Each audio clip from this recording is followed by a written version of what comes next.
हमारी सुंदरता तभी काम की जब सुंदर शिरोमणि प्रभु हमें स्वीकार कर ले। हे मरण धर्मा शरीर दीजेंगे तो क्या करेंगे, क्या करेंगे, क्या दे देंगे मरण धर्मा। इसलिए अति दुर्वारा इंद्रिय वैरिण आमर्दयंती सततम माम।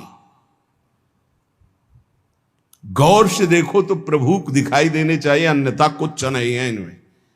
कौन सा सुंदर रूप है, कहां सुंदरता है, कहां सुंदरता रह गई है।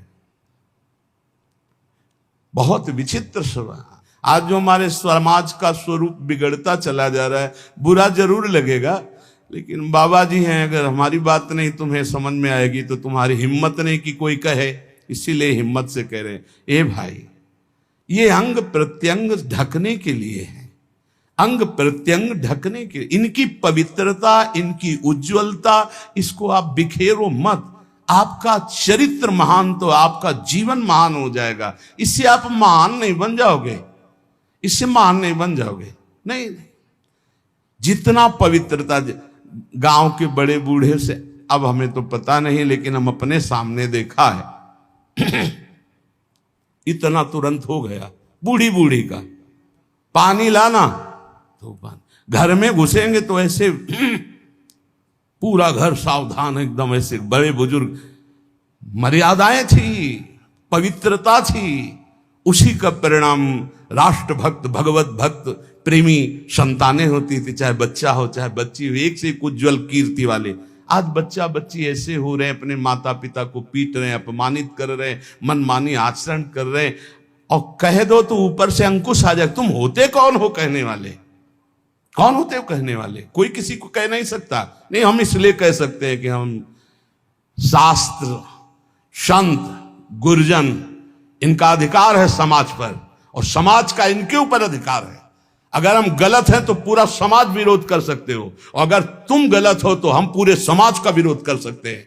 धर्म के मार्ग का उपदेश करने वाला धर्मेश, जो धर्म गुरु पर बैठा हुआ या उपदेश करता, अगर गलत है तो पूरा समाज उसका विरोध करने का अधिकार रखती है, और अगर वो समाज को सुधारने के लिए तो पूरे समाज का विरोध करने का वो अधिकार रखता है। ऐसा नहीं कि 10,000 एक पक्ष में हो गलत मार्ग में, तो वो अकेला ब्रह्म ऋषि 10,000 का विरोध कर सकता है। धर्म शास्त्र ऐसा आदेश करता है।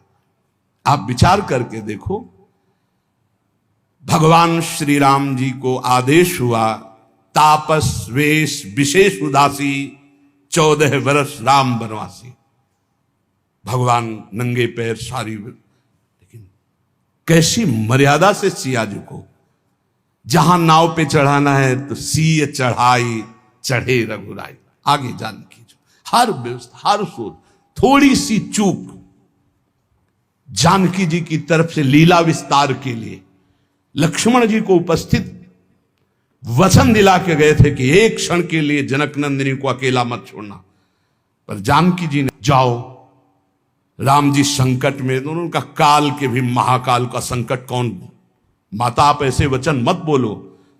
तो उनका, आप मुझे समझ में आ रहा है भगवान कोई लीला करना, ऐसे रेखा खींची और कहा मां इस रेखा को क्रॉस मत करना, इस रेखा को किसी की सामर्थ्य नहीं त्रिभुवन में कि क्रॉस करके आपको छू ले। लेकिन लक्ष्मण रेखा को पार हर समय। तो आप इन बातों पर ध्यान दीजिए। रामचरितमानस की कैसी पोशाक होनी चाहिए, कैसी व्यवस्था होनी चाहिए, कैसी चाल ढाल होनी चाहिए, हमारा जीवन कैसे मंगलमय हो सकता है। उस पवित्रता का ही प्रभाव था कि इतना त्रिभुवन को भयभीत कर देने वाला रावण जानकी जी के सामने नेत्र नहीं मिला सकता था, और अशोक वाटिका में जाके रखा, बार बार मनाता रहा, और जब उठाया था तो ऐसे नहीं उठाया था, सीता चरण बंदी सुख माना। हे जगत जननी, मैं जानता हूं यद्यपि मैं जो कृत्य कर रहा हूं अपने विनाश के लिए, अपने मंगल के लिए कर रहा हूं, पर मैं जानता हूं कि आप कौन हैं, इसलिए मेरा प्रणाम स्वीकार करें। और जब तक आप लंका नहीं पहुंचते तब तक हम असुरों का उद्धार होगा ही नहीं, इसलिए हम अपने उद्धार के लिए आपको ले जा रहे हैं। और ले जाकर के अशोक वाटिका में रखा था, ना कि जहां महल में और रानियां थी वहां भी रख सकता था, लेकिन नहीं, शुद्ध अशोक वाटिका में। और राक्षसियों का पहरा, और त्रिजटा जी को जानता था, वो कोई साधारण नहीं था। जिस समय खर और दूषण मारे गए, सूचना पहुंची, खरदूषण मारे गए। अच्छा, खरदूषण मूषम बलवंता, मार सके को बिनु भगवंता, बिना भगवान के इनको कोई नहीं। भगवान आए तो भजन न होए तामस देहा। मैं राक्षसी स्वभाव का, तामसिक वृत्ति का हूं, भजन तो होगा नहीं। अब कैसे इनसे? अब इनसे मन वचन कर्म से बैर करूंगा और बैर के द्वारा परम पद प्राप्त। और ऐसा दृढ़ निश्चयी कि जब गर्दन अंतिम में कटी तो कहा राम रन हतो पचारी। श्रद्धा से लई, बैर से पुकारा, कहा राम रन हतो पचारी। जिस समय जनकपुर में यज्ञ हो रही थी, धनुष यज्ञ, सब पहुंचे थे, ये भी पहुंचा, बाणासुर भी आए हुए थे, कुछ मांगलिक गुरु चर्चा हुई, क्योंकि दोनों के गुरु एक ही हैं, भगवान शिव। कहा आप भी तो धनुष उठाने आए? बोले नहीं। इस धनुष उठाने में कौन सी बात है? जब 20 बार कैलाश सहित भगवान शिव और पार्वती को उठा लिया तो उनका ये धनुष है। मैं धनुष उठाने नहीं आया, मैं धनुष उठाने वाले को निमंत्रण देने आया हूं। बोले कौन है यहां धनुष उठाने वाला? बोले पहले भगवान श्री राम जब विश्वामित्र जी के साथ पधारे तो रावण ने दृष्टि मिलाई और कहा कि ये नेह निमंत्रण नहीं दे रहा हूं, ये बैर निमंत्रण दे रहा हूं। ये धनुष आप ही भंग करेंगे, सीता जी आपको ही मिलेंगी, लेकिन मैं सीता का अपहरण करूंगा और तुम्हें रुलाऊंगा, और तुमको ये जो टांगे हुए और सारंग धनुष, इसी से निकले हुए बाणों से संपूर्ण लंका का उद्धार करना होगा। मैं यही कहने आया हूं। भगवान श्री राम से मानो इशारे में बात की और आरती की अजगौ की, और जनक से कहा इसका भंजन तो दूर रहा, इसको उठाऊंगा भी नहीं, ये मेरे गुरु का धनुष है। प्रणाम करके परिक्रमा करके दोनों चले गए थे। ये अतिरथी वीर बाणासुर और महान पराक्रमी रावण, ये ऐसे उठाए भी नहीं थे। ऐसा नहीं कि उठाने की चेष्टा की, नहीं, ऐसा नहीं, वंदना की, परिक्रमा की और चले गए थे। और भगवान राम को कहा था तुम्हें निमंत्रण देता हूं, आकर पूरी लंका का उद्धार आपको करना है, इसलिए सीता जी से ब्याह तो आप करो और वास मेरे यहां करेंगे, क्योंकि इन्हीं के चरणों के प्रताप से ऐसी अपावन लंका पावन होगी। उन्मत्त में वो कुरते योषित दृष्टि दुष्ट मदेरे, जो हमारा शास्त्र कहता है उसको ध्यान दो। कभी किसी भी माता बहन से बात करनी हो तो चरणों में देखो, भगवान तो सर्वत्र विराजमान है। जिस समय भगवान ब्रह्मा जी ने सृष्टि रचना प्रारंभ की तो सनक सनंदन सनातन सनत कुमार प्रकट हुए, उनसे कहा सृष्टि रचो, बोले शब्द ही नहीं, ये शब्द ही नहीं, हमारी सृष्टि में ही नहीं, हमारे चिंतन में ही नहीं। हर समय समाधिस्थ हरिशरणम। फिर और ऋषि प्रकट किए, सब अपने स्वरूप में स्थित। तब फिर अपने शरीर के दो भाग किए, एक में महाराज मनु और एक में शतरूपा। फिर ये परस्पर ऐसा आकर्षण प्रकट हुआ जिससे सृष्टि वर्धन नहीं, सब ब्रह्म स्वरूप, सब भजनानंदी, भजन में ही डूबने के लिए। तब ब्रह्मा जी ने अपने शरीर के दो भाग किए, वामांग से शतरूपा और दाहिनी भाग से महाराज मनु, और यहां से फिर ये मैथुन सृष्टि प्रकट हुई। जिसे भगवत मार्ग में, चाहे वो गृहस्थ हो या विरक्त, गृहस्थ है जिससे पाणी ग्रहण मात्र किया है उससे, विरक्त है तो संपूर्ण चराचर जगत में अपने इष्ट का भाव रखते हुए चलना है। नहीं तो अति दुर्वारा इंद्रिय वैरिण आमर्दयंती सततम माम।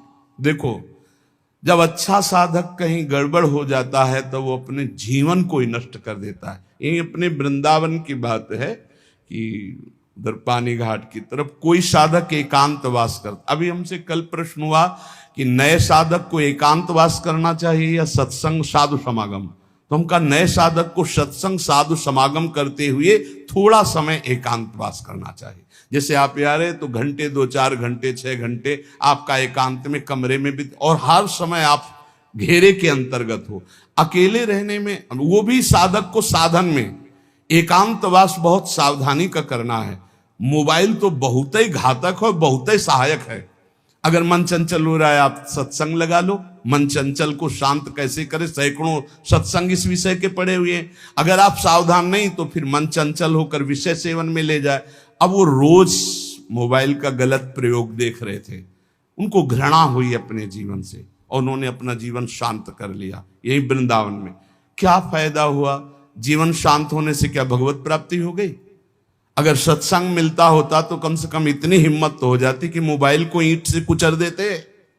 अपने को क्यों शांत किया? अपने को तो आज सुधारा जा सकता है, अपने को तो बचाया जा सकता है विषय सेवन से। इसलिए बहुत सावधान, नहीं कभी आपका मन जो गलत मार्ग में शिक्षा दे रहा वही आपको नष्ट कर देगा। बहुत सावधान, कलिकाल है ऐसा। यंत्रों में एक क्षण में आप संसार की गलत बातें देख सकते हैं। वो बहुत बुद्धि को नाश करने वाला है, बहुत बुद्धि। छोटे छोटे बच्चे बताते हैं कि हमारी दुर्दशा इससे हो गई। इसलिए कंदर्प शविष विषखैर निरवधि मम दह्य मानस्य। जब कोई किसी माता बहन की तरफ या विपरीत शरीर की तरफ देखता है तो कामदेव उसी समय विशिख अपने बाणों का संचार करता है। हाय, कैसे उसे शांति मिल सकती है जिसके हृदय को काम ने बेध दिया है? क्योंकि सतत चिंतन उसका चालू हो जाता है और बड़ी दुर्दशा हो जाती है, बड़ी दुर्दशा हो जाती है। मतलब इतना दुर्दशा और किसी विकार से नहीं होती जितनी काम विकार से होती है। इसलिए गोस्वामी जी ने भगवान से प्रियता के लिए मांगा है, काम ही नारी प्यारी जिम लोभी जिम प्रियदाम। तो उपासक सावधान रहे।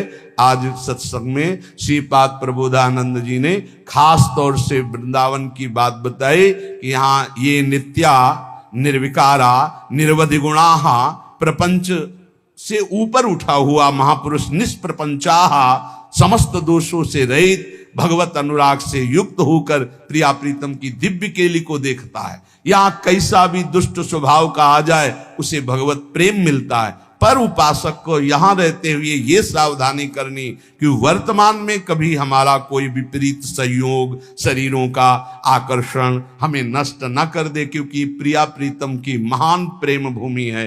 अपने को इस बात के लिए संभालना है। बहुत जन्म हम लोग गिरते रहे, बहुत जन्म पतित होते रहे। अब थोड़ी हिम्मत कर ले, भगवत मार्ग में थोड़ी हिम्मत से चले। 2 मिनट संतवाणी हम लेंगे, क्योंकि इसी प्रसंग से मिलते हुए वचन महापुरुषों के हैं। उपासक को सावधानी ये रखनी है कि जब तक तुम्हारे शरीर में बुढ़ापा नहीं आता, कोई असाध्य रोग नहीं हो जाता, तुम्हारी इंद्रियां बलवान हैं, तब तक तुम अपनी इंद्रियों को गलत आचरणों में मत उतारो और अपने कल्याण के लिए उपाय कर लो। नहीं बुढ़ापे में या असाध्य रोग में या इंद्रियां जब निर्बल हो जाएंगी तब तुम कुछ नहीं कर पाओगे। जो मनुष्य दूसरे प्राणियों के शरीरों की हिंसा करके या हिंसा करवा के या हिंसा का अनुमोदन करके अपने शरीर को पुष्ट करता है, जैसे पशुओं को लाके काट के फिर खाना, बोले हम काटते तो नहीं, दुकान से ले आते हैं। तो दूसरा, हम लाते भी नहीं है, मंगवा लेते हैं। तीनों को बराबर नरक मिलेगा। कर्ता प्रेरक अनुमोदन, प्राणियों की हिंसा करना, हिंसा करवाना, हिंसा का अनुमोदन करना, ये स्वभाव भगवत मार्ग से बिल्कुल विपरीत ले जाएगा। संतों की बातें, भगवत भक्तों की बातें, शास्त्र की बातें जहर जैसी लगेंगी ऐसे लोगों को, और अगर सुन लिया श्रद्धा से तो सुधार भी हो सकता है।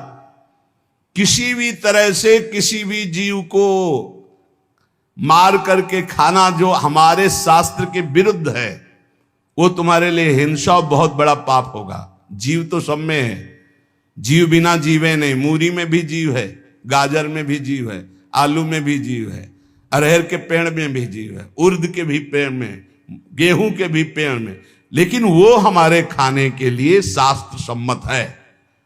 लेकिन ये दूसरे अन्य जीवों के मारकर खाने की बात मानव शरीर के लिए नहीं, राक्षसी भाव के लिए, जो राक्षस हैं उनके लिए है।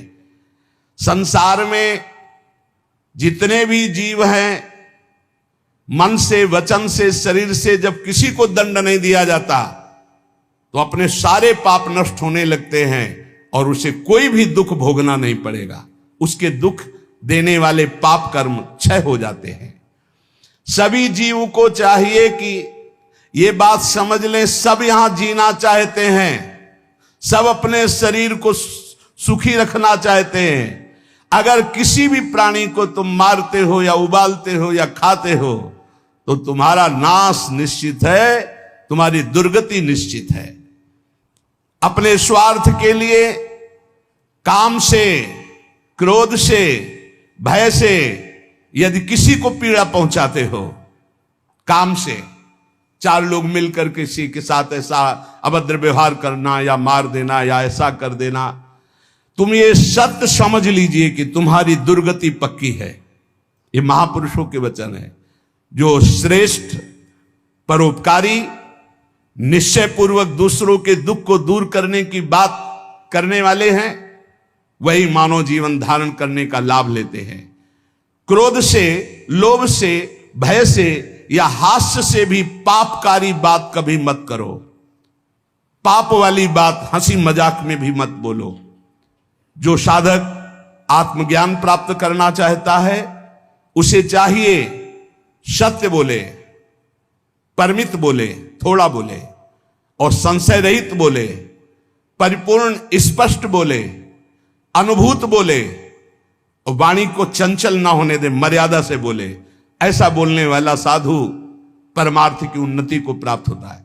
सत्य बोले, थोड़ा बोले, संशय रहित बोले, परिपूर्ण स्पष्ट शास्त्र सम्मत बोले, जो बोले अनुभव से बोले, वाचालता रहित होकर बोले, वो परमार्थ का पथिक होता है। जो भाषा सत्य है पर कठोर है, दूसरे को दुख पहुंचा रही है, बड़ी रूखी बात है, वो नहीं बोलनी चाहिए। जिसे आत्मशोधन करना है उसे ब्रह्मचर्य रहना ही है, इसीलिए इसको शुरू किया। जिसे ब्रह्मचर्य रहना है उसे शरीर को चिकना बनाना, श्रृंगार करना, यह सब छोड़ देना चाहिए। अभी कुछ दिन बाद शरीर छूट जाएगा, फिर लकड़ी में जलेगा भाई। चाहे जितना इसे पाउडर लगा लो, चाहे जितना इत्र छिड़क लो, आग में जलेगा कुछ दिन। बोले कुछ दिन क्यों, अभी तो हम 30-40 साल ऐसे निकल गए। ऐसे अब पता नहीं 30-40 साल है कि नहीं है, ऐसे निकल जाएंगे। ब्रह्मा जी के यहां कमल की पंखुड़ी में जितने में सुई छेदो उतने में 1 वर्ष हो गया। अपने 100 वर्ष कितने हुए, 100 बार ऐसे ब्रह्मलोक में करे तो हो गया। अपने शरीर को ज्यादा श्रृंगार, सुख, सुविधा, प्यार मत दो। जितने से भजन बन जाए, धर्म बने, उतना ही दो। स्त्रियों का काम भाव से स्पर्श करना, संभाषण करना, देखना छोड़ दे। यदि आत्मशोधन करना है स्त्री साधक को पुरुष साधक से, काम भाव से, कैसे, किसी भी तरह से। बहुत सावधानी का विषय से आपको खुद निर्वाह करना है, कोई दूसरा निर्वाह करने वाला नहीं, दूसरे को सफाई देने की जरूरत नहीं। तीसरी बात, पहला है शरीर का श्रृंगार, दूसरा है स्त्रियों से संसर्ग, संभाषण, बातचीत आदि आदि। तीसरा है पौष्टिक और स्वादिष्ट भोजन। ये महान भयंकर हैं 3 बातें जो साधक को नष्ट कर देती है। शरीर का श्रृंगार करना, माताओं बहनों से काम भाव से युक्त होकर के इस तरह का व्यवहार, बातचीत, ऐसा आप सफाई पेश कर सकते हैं। भैया सफाई पेश करने की बात नहीं, आप खुद देख लीजिएगा। आपका अगर दृष्टि ठीक है, आपका भाव ठीक है, आपका व्यवहार ठीक है, भगवान को साक्षी करके, तो कोई दोष नहीं है। लेकिन यदि आप अंदर से दूषित हैं तो आप बचिए। और स्वादिष्ट बलिष्ठ भोजन, आत्मशोधन करने वाले उपासक को जरूरत नहीं, कोई जरूरत नहीं। ये घी, रबड़ी, रसगुल्ला, दूध और ये बादाम, पिस्ता, ये गृहस्थों के लिए बने, ये भगवत मार्ग के पथिकों के लिए नहीं, उनके लिए नाम रूपी बल और ब्रह्मचर्य का महान ताकत, एक अद्भुत बल, एक अद्भुत उत्साह, एक अद्भुत तेज बना रहता। बादाम में थोड़ी है, हलवा में थोड़ी है। बादाम हलवा खा के तो बेकार हो जाओगे। शुद्ध सात्विक थोड़ा अन्न एक बार डाल लिया शरीर पोषण के लिए, बस जल, व्यायाम, प्राणायाम, ब्रह्मचर्य, इससे बहुत बड़ा बल प्राप्त होता है। हमें निरंतर मन को वश में करना, मन को वश में करने के लिए ये शारीरिक बल की जरूरत नहीं है। शारीरिक बल तो अपने आप बना रहता है। उत्साह, एक आत्मिक शक्ति, एक बल, एक अलौकिकता रहती है, ये निकृष्ट आचरण करने से नहीं। स्वादिष्ट और पौष्टिक भोजन की कोई आवश्यकता नहीं ब्रह्मचारी के लिए कि 5 चम्मच उसमें दाल में घी डाल के और इस सब कर, फिर कैसे हजम करोगे। तपस्वी उपासक को चाहिए स्त्री के रूप की तरफ, उसके हास्य की तरफ, उसके मधुवचन की तरफ, उनके संकेत की तरफ, उनके हाव भाव की तरफ, या स्त्री उपासक को चाहिए पुरुष के ऐसे परस्पर चितवन को ना देखे, ना चिंतन करे, ना देखे, ना चिंतन करे। परस्पर विरोधी शरीर को राग पूर्वक देखना, उनके अंग प्रत्यंगों का चिंतन करना, उनकी बातें करना, ये ब्रह्मचर्य कदापि नहीं रह सकते जो ऐसे आचरण वाले लोग हैं। ब्रह्मचर्य व्रत में रत रहने वालों को अत्यंत सावधानी पूर्वक अपनी इंद्रियों को दर्शन, संभाषण, चिंतन से बचाना है। जो भिक्षुक ब्रह्मचर्य का आनंद प्राप्त करना चाहता है, उसको अच्छे अच्छे पदार्थों के स्वाद पाने वाली जिह्वा पर काबू करना होगा।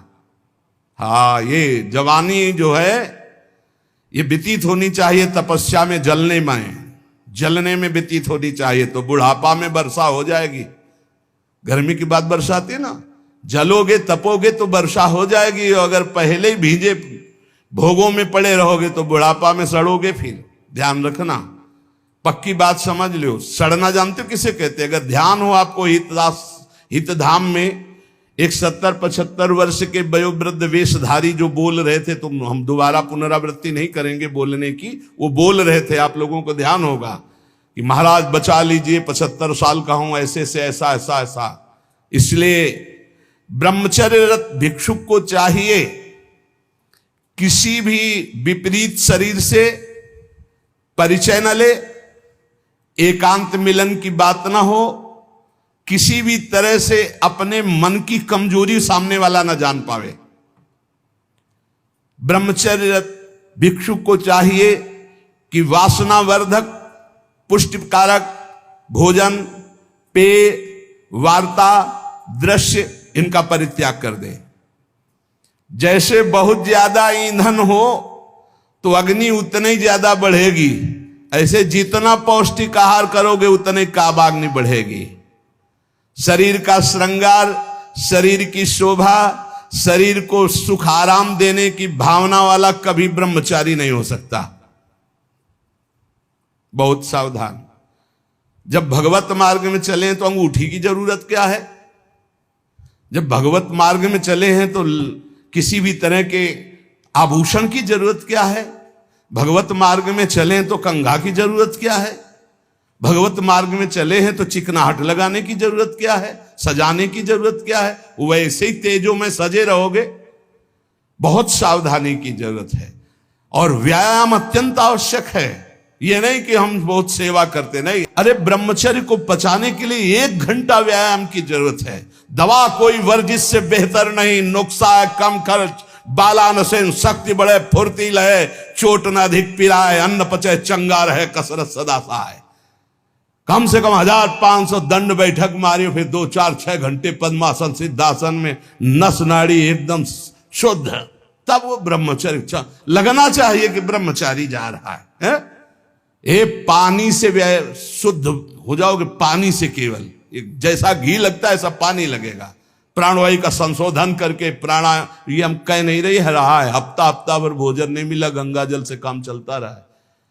जब कभी कहीं मिल गया तो फिर 30-35। एक बार एक गंगा किनारे एक कुटी थी, तो राधे श्याम झोपड़ी थी, वयोवृद्ध संत निकले। आओ हम जानते हैं गंगा किनारे भ्रमण करने वालों की क्या दशा होती, क्योंकि गंगा किनारे रहे भूखे हो गए। हाँ महाराज, कई दिन से नहीं मिला?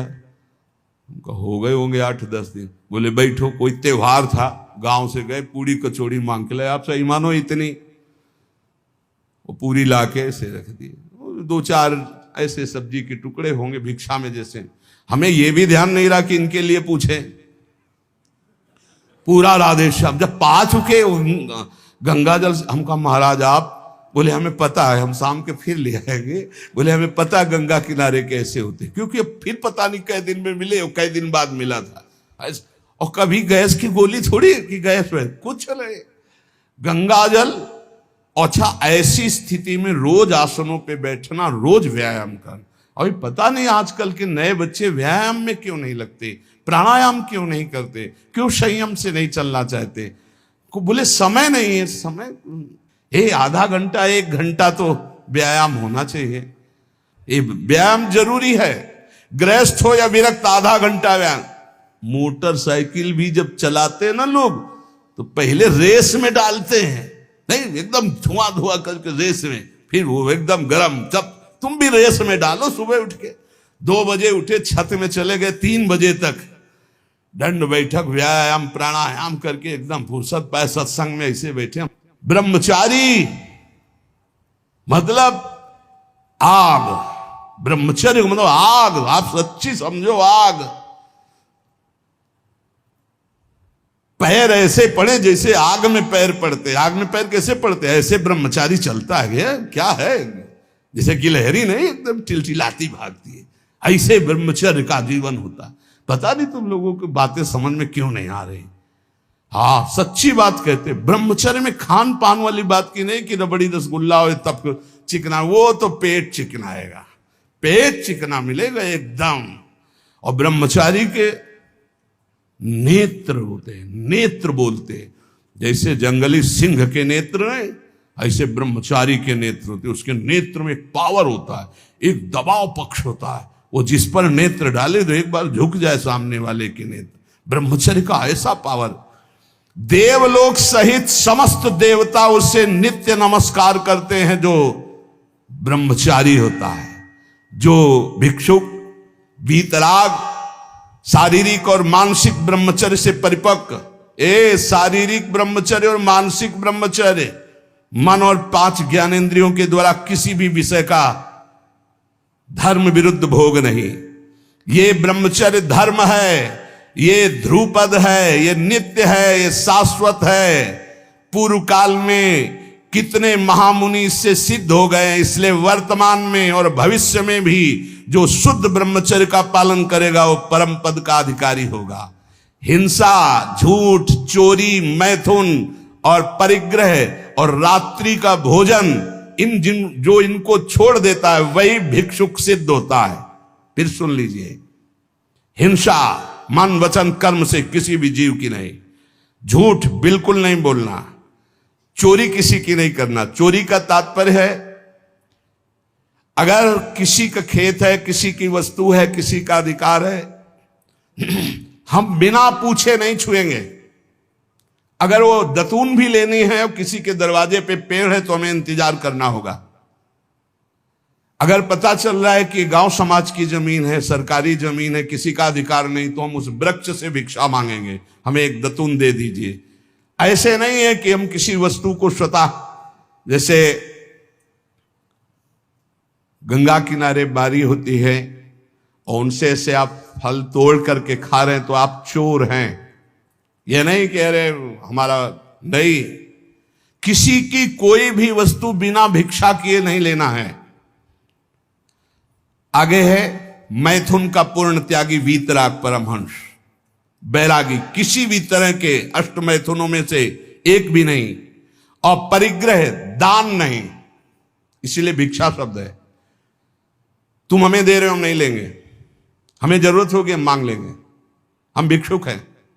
ये उपासकों की, अच्छे जो उपासक उनकी रहनी होती है। ले 100 रुपया नहीं जरूरत है हमें, आधा घंटा बाद जरूरत होगी तो हम किसी से मांग लेंगे, भाई अगर हमें जहां लगेगा तो हम 5 लोगों से मांग लेंगे अगर जरूरत है, लेकिन हम तुम्हारे देने पर नहीं लेंगे। तुम्हारे देने पर दान होगा और हमारे लेने पर भिक्षा होगी। हमें जब आवश्यकता होगा जहां से श्री जी प्रेरित करेंगे हम मांग लेंगे, हमें नहीं चाहिए। हिंसा, झूठ, चोरी, मैथुन, परिग्रह और रात्रि का भोजन, ये साधक कभी रात्रि में भोजन न करे। और सूर्य अस्त होने के 30 मिनट पहले या 30 मिनट बाद, बस इसके आगे नहीं जाना चाहिए। जिसको ब्रह्मचर्य रहना है, साधना में रहना है, एक 9, 10, 11 बजे आराम से आप खूब बतरा के अच्छे अच्छे पदार्थ पा रहे हो, ये सब साधना के खिलाफ बात है।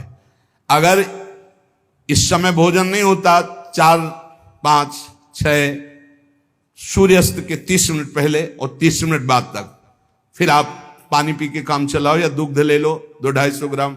भोजन भरपेट मत करो, क्योंकि हमें 1 बजे रात्रि से जगना है, 2 बजे रात्रि से जगना है, हमें साधना में लगना है। और ठसाठस 11 बजे तक यहाँ पा लिए तो 10-11 बजे तक के लिए वो प्रमाद स्थिति पैदा कर देगा। रात्रि का भोजन निषेध है साधु के लिए, या तो सूर्यास्त होने के पहले या बस सूर्यास्त होने के बाद ही 30 मिनट बाद तक, मतलब 7 बहुत बहुत अधिक